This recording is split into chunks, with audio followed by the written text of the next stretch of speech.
오늘 제목이 죽은 교회, 살아있는 교회인데요. 두 교회를 비교해서 죽은 교회고 한 교회는 살아있는 교회다.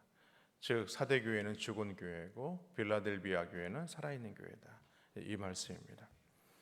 예수님은 스스로 7영과 7뼈를 가진 분이다라고 이렇게 말씀하죠. 7이라는 숫자는 완전한 숫자를 말합니다. 그래서 우리 하나님은 어떤 분이신가? 완전하신 하나님이시다라는 것을 스스로 밝히고 있습니다. 그런데 그 하나님께서 오늘 이 사대교회, 죽은 교회죠, 준엄하게 책망을 하십니다.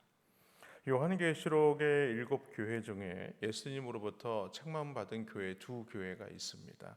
오늘 말씀하는 이 사대 교회와 라오디게아 교회입니다. 그 중에서도 강한 책망을 받은 교회는 바로 오늘 본문에 나오는 이 사대 교회이죠. 1절 하반절 말씀에 보니까 내가 내 행위를 아노니 내가 살았다 하는 이름은 가졌으나 죽은 자로다 이렇게 말합니다. 그러니까 살았다 하는 이름은 가지고 있지만 정작은 죽은 자와 같다 이 말씀을 하고 있죠. 겉은 그럴듯한데 속은 그렇지 않다는 것입니다. 오늘 그 말씀을 알게 하는 내용이 2절 하반절에 나옵니다. 거기 보면 내 하나님 앞에 내 행위의 온전한 것을 찾지 못하였다라고 얘기를 하죠. 그러니까 하나님 앞에 믿음으로 살아간다고 하지만 그 온전한 어떤 모습들을 발견하지 못했다 이 말씀입니다. 여러분, 사람의 눈은 속일 수 있죠. 사람의 마음은 우리가 잘 알지 못하지 않습니까? 그런데 하나님의 눈은요, 속일 수가 없는 겁니다. 하나님은 불꽃 같은 눈으로 우리의 마음의 중심을 보시는 분이시고 감찰하신다. 감찰하신다는 말이 시험하신다라는 뜻이죠.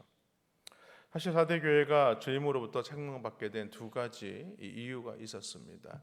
그 첫 번째는요, 이단이 없었다는 거예요. 또 하나는 핍박을 받지 않았다는 겁니다. 생각해 보십시오. 초대교회의 교회들이 핍박을 받지 않았다, 또 이단이 없었다. 근데 그 당시에 가장 유명한 이단이 있었는데 영지주의자들, 또 그리고 그 당시에는 로마로부터 예수 믿는 사람들, 또 유대인들로부터 오늘 본문에서 기록된 것처럼 많은 핍박을 받아야만 했다는 것이죠. 그런데 오늘 이 사대교회는 이단도 없었고 핍박도 받지 않았다는 거예요. 한마디로 하나님을 제대로 믿고자 하는 열정도 없는 것이지만 신앙도 그렇게 뜨겁지 않았다는 겁니다. 역설적으로 표현하면 우리가 바른 신앙을 하면 할수록 어떻습니까? 핍박이 반드시 따라오기 마련이죠. 예수 믿는 사람들, 예수님을 열정적으로 믿으려고 하면은 그것 때문에 우리가 이 사회에서나 또 가정에서, 믿지 않는 가정에서도 우리가 핍박을 얼마나 많이 받습니까? 철저하게 주일 예배, 또 공예배를 강조하고 또 올바른 헌금 생활을 강조하고 그리고 믿음으로 헌신할 것을 강조하게 되면 돌아오는 말이 있어요. 그것이 무슨 말이냐? 지금이 어느 시대인데 시대와 동떨어지지 않는 말, 동떨어진 삶을 사는 것이 아니냐라고 말을 하죠. 다시 말해서 사대교회 사람들은요, 세상과 타협했다는 거예요. 타협하면서 살았기 때문에 핍박도 없었고 그리고 아픔도 겪지 않았다는 것이죠.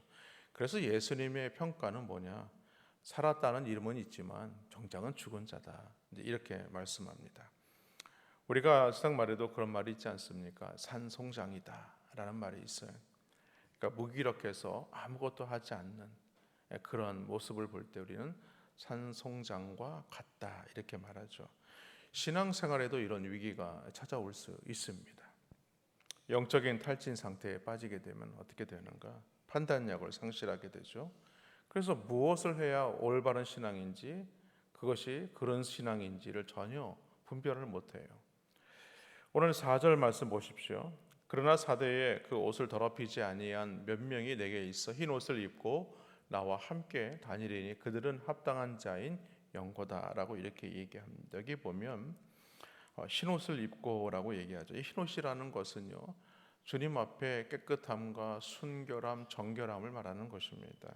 아직까지 비록 이 사대교회 안에서도 그런 문제들이 있었지만 그래도 영적으로 깨어있는 자들이 있었다. 그래도 그런 어려운 환경 가운데서도 믿음을 지키는 자들이 있었다. 이제 이 말씀이죠. 그러므로 오늘 우리 본문은 사대교회를 보면서 과연 나는 어떤 영적인 옷을 입고 살아가는지를 한번 살펴봐야 됩니다. 그런데 세상 사람들은 어떻습니까? 오늘 믿는 사람들 중에도 보면요, 흰 옷도 아니고 검정 옷도 아니고 회색 옷을 입고 다니는 사람들이 많아요. 교회에서는 흰 옷을 입어야 하는데 또 세상에 나가니까 세상에서는 흰 옷을 입고 살 수가 없거든요. 그러니까 검정 옷을 입고 다니는 거예요. 그러니까 이것도 저것도 아닌 거죠. 그러니까 회색 옷을 입고 다니는 거예요. 그 신앙생활을 한다고 하면서 여전히 어디에 선택을 하고 살아야 될지를 정확히 본인이 결정을 하지 못하고 살아가는 겁니다. 신앙생활 여기서는 이렇게 하고 저기서는 이렇게 하고 그러면 안 된다는 거죠. 그러면 흰 옷 입고 주님과 함께 다니는 자는 누구이겠는가? 저는 이렇게 생각해 봤어요. 예배 자리 나올 때마다 하나님 앞에 내가 서 있구나. 코람데오의 신앙, 두렵고 떨리는 마음으로 서 있는 것입니다. 나는 사람 앞에 서 있는 자가 아니고 하나님 앞에 서 있다. 그래서 말씀 하나하나를 하나님의 음성으로 받는 것입니다. 그래서 내가 하나님 앞에 회개하고 엎드려 구해도 참 내 잘못이 너무나 커서 다른 사람들을 평가할 수 없고 판단할 수 없고, 그래서 자신이 더 하나님 앞에 부끄러운 어떤 모습으로 살아가는 사람, 그런 사람이 흰 옷을 입고 주님과 함께 다니는 자이다. 그런데 그런 자들에게 주님은 오늘 보니까 그래도 세 가지 상을 주시겠다라고 말씀하죠. 5절 말씀입니다. 이기는 자는 이와 같이 흰 옷을 입을 것이요 내가 그 이름을 생명책에서 결코 지우지 아니하고 그 이름을 내 아버지 앞과 그의 천사들 앞에서 시인하겠다라고 말씀하죠. 흰 옷을 입힌다는 것은 뭔가 천국 예복을 입히신다는 겁니다. 또 두 번째는 그의 이름을 생명책에서 기록되게 하신다라고 얘기하죠. 우리가 성경에 보면요, 여러 가지 이름들이 기록되고 있지만 대표적인 예로 우리가 부자와 나사로에 관한 이야기 잘 알고 있지 않습니까? 근데 우리가 이 말씀에도 보면 나사로는 정확히 자신의 이름이 무엇인가가 성경에 기록되어 있는데 부자는 이름이 없어요. 그냥 부자예요, 부자. 이게 무슨 얘기냐면 그런 이름도 알 필요가 없는 천국 백성이 아니라 지옥 백성이라는 거죠. 세 번째는 예수님은 우리의 이름을 아버지 앞과 천사들 앞에서 시인한다. 그러니까 우리는 모든 자들이 주님의 그 심판대 앞에 선다는 것이죠. 그럴 때 우리 주님께서 우리에게 보증이 되어 주시고 우리를 기억하신다는 것입니다. 오늘 우리가 교회에서 섬겼던 모든 수고를 우리 주님께서 아신다고 그렇게 말씀하신다는 거예요. 또 영혼을 구원하기 위해서 늘 남모르게 흘렸던 눈물의 기도를 우리 주님께서 아신다는 겁니다. 이와는 반대로 오늘 말씀을 보니까 이 빌라델비아 교회가 나오죠. 빌라델비아 교회는요, 연약한 교회였지만 하나님 앞에 충성한 교회다, 그렇게 인정을 받았어요. 사실 빌라델비아 교회도 여느 다른 도시 지역과 비슷했습니다. 그래서 그곳에서는 무엇이 잘 생산이 되었냐면 그 아주 좋은 포도주가 나왔다고 그래요. 그러다 보니까 이 교통의 요충지였고 또 좋은 포도주가 나오니까 어떤 일이 생기게 되느냐, 도시가 부유한 거예요. 돈을 많이 버는 거예요. 그러다 보니까 여러 다른 어떤 도시 국가들과 함께 똑같이 우상 숭배가 또 도덕적인 문란이 해이한 지역이었다라는 것이죠. 그럼에도 불구하고 빌라델비아 교회 성도들은요, 결코 흔들리지 아니하고 주님으로부터 칭찬을 받게 되었다. 그 칭찬을 받은 몇 가지 이유가 있는데 그 첫 번째가 주님의 이름을 배반하지 않았다는 거예요. 오늘 그 배경이 되는 말씀이 9절 말씀입니다. 9절 말씀 볼까요? 보라, 사탄의 회당 곧 자칭 유대인이라 하나 그렇지 아니하고 거짓말하는 자들 중에 며칠 내게 주어 그들로 와서 내 발 앞에 절하게 하고 내가 너를 사랑하는 줄을 알게 하리라. 그러니까 이 모든 것들이 사단의 역사이지만 이것까지도 하나님께서 계획하신 어떤 시험의 방편이고 그것을 통해서 이기는 자들에게 하나님께서 사랑한다는 어떤 그 모습을 표현을 하시겠다라는 것을 나타내시겠다라는 말씀입니다. 사실에 이 유대인들이 예루살렘의 어려움을 닦은 이후에 흩어져 있지 않게 됐습니까? 흩어진 유대인들이 흩어진 이 그리스도인들, 또 특히 유대파 그리스도인이나 헬라파 그리스도인들이 같이 모여서 예배를 하다 보니까 그 안에서도 이 유대인들의 이 핍박이 참 많았다는 거예요. 그러다 보니까 이 빌라델비아 교회 성도들은요, 늘 이 첨예한 대립이 있었고 이 유대인들과 갈등이 심화되었다는 것이죠. 그럼에도 저희로 와서 내 발 앞에 절하게 하실 뿐만이 아니라 내가 너를 사랑하는 줄을 알게 하시겠다, 이렇게 말씀하죠. 결국에는 빌라델비아 교회를 높이시겠다, 지금 이 말씀을 하고 있는 것입니다. 그러므로 우리도 이 빌라델비아 교회 같이 예수님을 인하여 받는 어떤 고난 앞에서도 우리는 굴복하는 것이 아니라 인내하며 승리하는 교회가 되어야 한다, 이 말씀입니다. 그런데 이런 교회에 주님께서 주시는 축복이 있어요. 오늘 7절 말씀 하반절에 보니까 다윗의 열쇠를 가지시니 곧 열면 닫을 사람이 없고 닫으면 열 사람이 없는 그가 이르시되라고 얘기하죠. 이 말씀의 핵심은 다윗의 열쇠가 무엇인가라는 겁니다. 다윗의 열쇠라는 것은요, 이 천국 열쇠를 말하는 것이고 이 천국 열쇠를 우리 주님께서 가지고 계신다. 그러니까 빌라델비아 교회에게 오늘 8절에도 보니까 열린 문을 두었다라고 이렇게 말씀합니다. 이 열린 문이라는 것은 다윗의 열쇠를 가지신 주님께서 주님의 말씀에 순종하고 주님의 이름을 배반하지 않은 이 빌라델비아 교회 성도들에게 천국 문을 열어두셨다, 이 말씀입니다. 사랑하는 성도 여러분, 우리는 주님께서 왜 이런 말씀을 하시는지를 생각해 보아야 합니다. 그 이유는요, 당시 빌라델비아 교회에는요, 이 고난이 핍박이 아주 극심했습니다. 그리고 그 고난의 시간들이 너무나 길었어요. 여러분, 우리가 집안에 참 육신의 질병으로 어려움을 겪는 성도가 있으면 그분이 오랜 동안 병치를 하게 되면요, 그 가정도 많이 힘들지 않습니까? 마찬가지예요. 이 빌라델비아 교회는요, 고난 때 예수님 때문에 받는 고난이 너무나 길었어요. 길다 보니까 오늘 예수님은요, 이 빌라델비아 교회에게 다급하게 그 모습을 보여주고 있는 거예요. 시각적인 표현을 통해서 예수님께서 천국 열쇠의 문을 가지고 계시는데 그 문을 열어놓았다는 거예요. 그러니까 너희는 언제라도 지금 이 천국으로 들어올 수 있으니까 이 고난 앞에서 굴복하지 말고 용기를 내어라, 지금 그렇게 말씀하고 있는 것입니다. 둘째로 빌라델비아 교회가 주님으로부터 칭찬받을 수 있었던 그 이유는 말씀을 지켰다는 거예요. 오늘 8절 말씀에 보면 내 말을 지켰다라고 얘기하고 있지 않습니까? 이 말은 세상의 사조와 풍조를 따라가지 않았다는 거예요. 주님의 말씀을 계속해서 붙잡았다는 거예요. 그리고 10절 말씀에 보면 인내로 이 말씀을 지켰다, 이렇게 말하고 있습니다. 그러니까 말씀을 지키는 것이 지켜야 되는데 그냥 지키는 게 아니라 인내가 필요했다는 거예요. 이 인내가 어떤 인내냐? 고난이 와도 그것을 붙잡았다는 거예요. 말씀을 붙잡았다는 거예요. 그렇습니다. 주님께서 기뻐하시는 교회는 뭐냐? 말씀을 인내로서 굳건히 지키는 교회예요. 말씀을 가까이 하고 그 말씀의 원리를 놓치지 않는 겁니다. 여러분, 평안할 때 말씀의 원리를 붙들고 믿음으로 살아가는 것, 그건 너무 그것이 그렇게 어렵지 않아요. 그런데 그것도 어렵다고 말하는 분들이 있죠.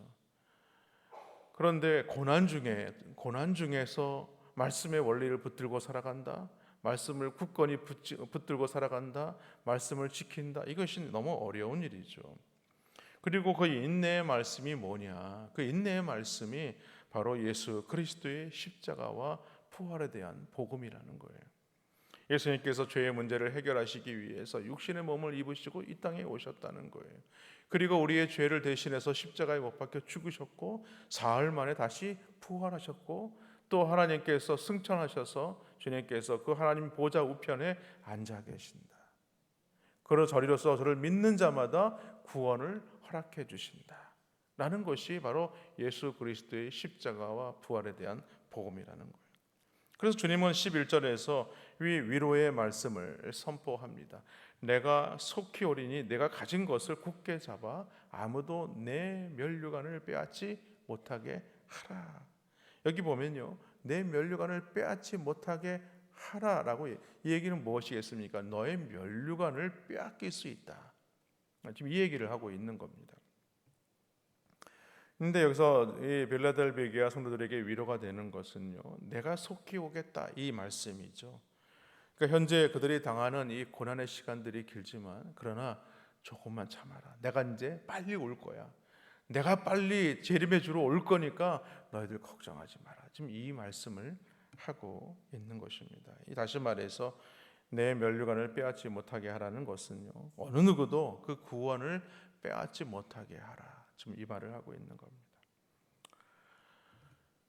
오늘 두 교회를 얘기하면서 좀 이렇게 상세하게 설명하다 보니까 좀 길었는데요. 오늘 이 시대에 고난이 있다면 그것은 다른 것에 있지 않죠.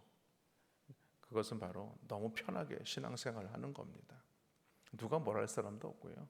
고난을 받아야 할 이유도 없고 그냥 내가 편한 대로 하면 되는 거예요. 그게 우리의 고난이에요. 다시 말해서 사대교회처럼 요란하지도 않아요. 그러나 실상은 죽어가는 그런 교회, 그런 교회를 지금 말하고 있는 것입니다. 그래서 오늘 성경은요, 주님은 우리에게 두 개의 교회를 비교하면서 우리에게 선택하라 지금 이렇게 말씀하고 있는 거예요. 말씀을 풀어주면서 4대 교회 선택할 거냐 아니면 빌라델비아 교회를 선택할 것이냐, 너희가 4대 교회의 신앙생활을 할 것이냐 아니면 빌라델비아 교회의 성도처럼 살아갈 것이냐, 두 가지 중에서 한 개를 선택해요. 중간에 뭐 없어요. 그 한 가지 선택하라는 거예요. 그것이 바로 말씀을 굳게 붙잡는 것입니다. 마지막으로 빌라델비아 교회가 칭찬을 받을 수 있었던 것은 오늘 말씀으로 이겼다는 거예요. 12절 말씀인데, 이기는 자는 내 하나님 성전의 기둥이 되게 하리니 그가 결코 다시 나가지 아니하리라. 내가 하나님의 이름과 하나님의 성 곧 하늘에서 내 하나님께로부터 내려오는 새 예루살렘의 이름과 나의 새 이름을 그의 위에 기록하리라. 그의 위에 기록하리라. 이렇게 말씀하고 있죠. 여기 하나님 성전의 기둥이 되게 하시겠다라는 것은요, 오늘 택함받은 하나님의 백성들로 하여금 하나님의 성전이 되게 하시겠다. 그러니까 오늘날 우리는요, 이 몸된 어떤 유형 교회의 어떤 모습도 가지고 있지만 나의 스스로도 하나님의 거룩한 백성, 택한 백성으로 교회가 되게 하시겠다. 왜? 우리 안에 누가 계셔요?